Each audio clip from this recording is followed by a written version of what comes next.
Hello, good morning, જય શ્રી કૃષ્ણ. તો આજે હું ગાજરનું વઘાર્યું બનાવવાની છું. તો એના માટે મેં સવારમાં ગાજરની છાલ કાઢી અને એને મીઠાના પાણીમાં પલાળી દીધું હતું, એટલે થોડોક સોફ્ટ થઈ જાય.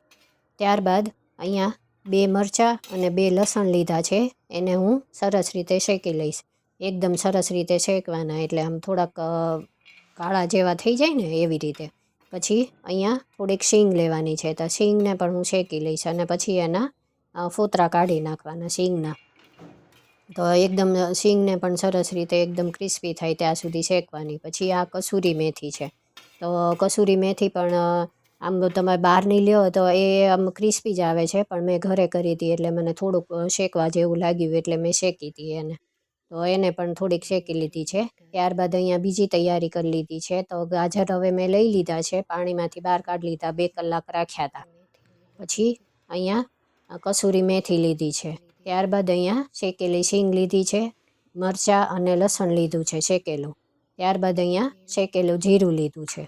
અને આ બાજુ મેં અહીંયા લાલ મરચું પાવડર લીધો છે, પછી ધાણા જીરું પાવડર લીધો છે, પછી હળદર પાવડર લીધો છે અને મીઠું લઈ લેવાનું છે. તો સૌથી પહેલાં આપણે અને તેલ લઈ લીધું છે. તો શીંગ તેલ લીધું છે મેં, એટલે અથાણામાં સરસ લાગે એટલે. તો અહીંયા શીંગના ફોતરા મેં કાઢી નાખ્યા છે. તો પહેલાં હવે આ બધાને આપણે આ ખાંડણીમાં લઈ લઈશ. આમ તો મારે મિક્સરમાં ક્રશ કરવું હતું, પણ અમારે આજે લાઇટનો ઇસ્યુ છે, તો લાઇટ સવારની વહી ગઈ છે, એટલે આમાં હું ખાંડી નાખીશ. તો આપણે જે આ બધો મસાલા લીધા છે, જે શીંગ લીધી છે, શેકેલું જીરું લીધું છે, શેકેલું લસણ અને મરચાં લીધા છે અને કસૂરી મેથી લીધી છે, એ એમાં નાખી દેવાનું પહેલાં. અને ત્યારબાદ એમાં આપણે બીજા મસાલા કરવાના છે. તો એની માટે 1 થી 1.5 ચમચી મેં ધાણા જીરું પાવડર લીધું છે, પછી 2 ચમચી ભરીને લીધું છે આમ તો. ત્યારબાદ 1 ચમચી મરચું પાવડર લીધું છે અને અડધી ચમચી જેટલી હળદર લીધી છે, અને સ્વાદ મુજબ મીઠું લેવાનું અને એને વાટી નાખવાનું છે. મસાલો તૈયાર કરવાનો છે આ બધાનો. તો એટલે થોડીક વાર મેં અધકચરું જેટલું વાટી લીધું છે, અને હવે હું છે ને લાઇટ આવે ને પછી મિક્સરમાં ક્રશ કરી નાખીશ. તો ત્યાં સુધીમાં હું આ ગાજરને સમારી દઉં. તો જુઓ તમે, ગાજર છે ને આ રીતના ગાજર જ અત્યારે આવે, ઓલા દેશી ગાજર કે એ ન આવે. એટલે આ ગાજર છે ને થોડા કઠણ વધારે હોય, એટલે આપણે એકદમ ઝીણા સમારવાના. અને મીઠાના પાણીમાં મેં એટલે પલાળી દીધા હતા કે એનાથી થોડાક સોફ્ટ થઈ જાય. એટલે મીઠાના પાણીમાંથી કાઢી અને એકદમ સરસ રીતે એને લૂછી નાખવાના, એટલે સહેજે ભીના ન રહેવા જોઈએ એવા કરી નાખવાના. તો જો એકદમ ઝીણા ઝીણા મેં આમ ક્યુબમાં સમારી લીધા છે એને ગાજર. તો આવી જ રીતના સમારવાના. જેટલા ઝીણા તમે સુધારો ને એટલું અથાણામાં છે ને એ જલ્દી પોચા પડી જાય, એટલા માટે. એટલે ચાવવામાં બહુ તકલીફ ન પડે, એટલે બધા મોટી ઉંમરના હોય, નાના હોય, બધા ખાઈ શકે. તો બસ હવે જો લાઇટ આવી ગઈ હતી, તો મેં આ મસાલાનો પાવડર રેડી કરી દીધો છે. તો જો આવી રીતનો મસાલો બને છે, એટલે એકદમ ટેસ્ટી અને તીખો મસાલો બને છે. તો તમારે જો આમાં થોડો ગોળ નાખવો હોય તો એ પણ નાખી શકાય, પણ મારે તીખું જ બનાવવું હતું એટલે મેં નથી નાખ્યો. ત્યારબાદ અહીંયા ગાજર લઈ લીધા છે, અને ગાજરમાં 1 થી 2 ચમચી કે જેટલી ક્વોન્ટિટી તમારે જોઈએ, તમને ઓછી વધતી કરવી હોય તો એ પ્રમાણે તમારે કરી શકો. તો મેં અહીંયા 1 જ ગાજર લીધું છે, કારણ કે હું અઠવાડિયા પૂરતું અથાણું બનાવીશ એટલા માટે. તો એટલે 1 વાટકી જેટલો મારે મસાલો બન્યો હતો, તો એટલો આમાં થઈ જશે. એટલે જો તમે 2-3 ગાજર લેતા હોય તો એ પ્રમાણે તમારે મસાલો બનાવવાનો. બધા શીંગનું પ્રમાણ વધારે લઈ લેવાનું, કસૂરી મેથીનું વધારે લઈ લેવાનું, લસણ મરચાંનું વધારે લઈ લેવાનું, એ બધાની ક્વોન્ટિટી વધારે દેવાની. પછી ત્યારબાદ અહીંયા હું તેલને ગરમ થવા મૂકી દઈશ. તો તેલને એકદમ ગરમ કરવાનું, અને તેલ આમાં બહુ વધારે પડતું નથી લેવાનું. આપણે કેમ વઘાર્યું કરવાનું છે, એટલે જેટલું વઘારમાં આપણે લઈએ ને એટલું જ લેવાનું. અને 1 આખી મોટી ચમચી ભરીને મેં રાઈ નાખી દીધી છે. તો રાઈને એકદમ સરસ રીતે કકડવા દેવાની.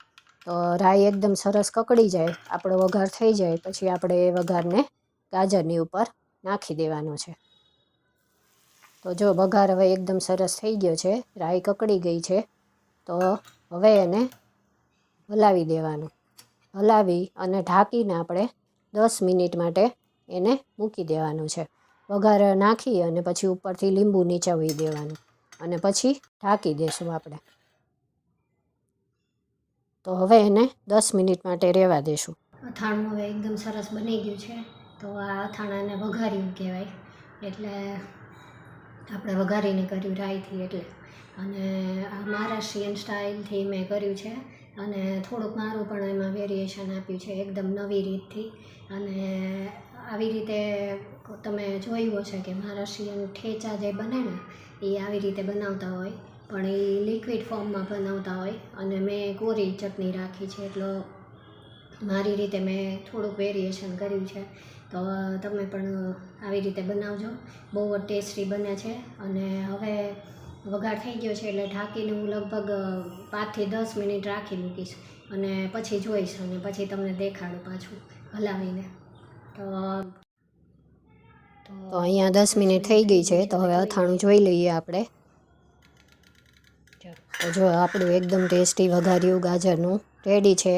તો બસ આમાં મસાલો બનાવવાની જ થોડીક મહેનત પડે છે. તો આ મસાલો તમે વધારે બનાવી અને એક બરણીમાં ભરી રાખો તો આ અઠવાડિયું 10 દિવસ સુધી સારું રહે છે. તો આ ગાજરની બદલે તમારે એને બીજું કોઈ વેજીટેબલ એમાં નાખવું હોય તો પણ નાખી શકો. એકદમ ટેસ્ટી અથાણું બને છે, તો ટ્રાય કરજો અને મને કહેજો કેવું લાગ્યું એમ. શકો છો વઘાર્યું બહુ જ ટેસ્ટી બને છે અને બહુ જ સરસ બને છે. એટલે અત્યારે લાઇટ વહી ગઈ છે એટલે હું અહીંયા આ રૂમમાં લાઇટ આવે છે એટલે અહીંયા આવી ગઈ છું. તો તમે પણ ટ્રાય કરજો. મહારાષ્ટ્રીયન સ્ટાઇલથી મેં બનાવ્યું છે મારી રીતે વેરિએશન આપીને અને ટેસ્ટમાં બહુ જ મસ્ત બન્યું છે, બહુ જ. અને જો તમે ઈચ્છો ને તો આમાં થોડોક મસ્તો ગોળ નાખો ને તો પણ સરસ લાગે. તો ગોળ નાખીને પણ સરસ લાગે, કારણ કે મસાલો આપણે તીખો બનાવ્યો છે અને એમાં જો આપણે ગોળ નાખીએ ને એટલે થોડુંક આમ ગળ્યો જેવું થઈ જાય, ચટપટું જેવું થઈ જાય, એટલે એ ટેસ્ટ પણ સરસ લાગે. પણ મેં એકલું તીખું બનાવ્યું છે કારણ કે ગળ્યું અથાણું છે મારે, એટલે તમે ટ્રાય કરજો અને જો પસંદ આવે તો એક લાઇક આપજો અને મારી ચેનલને સબસ્ક્રાઈબ કરજો. Thank you. જય શ્રી કૃષ્ણ.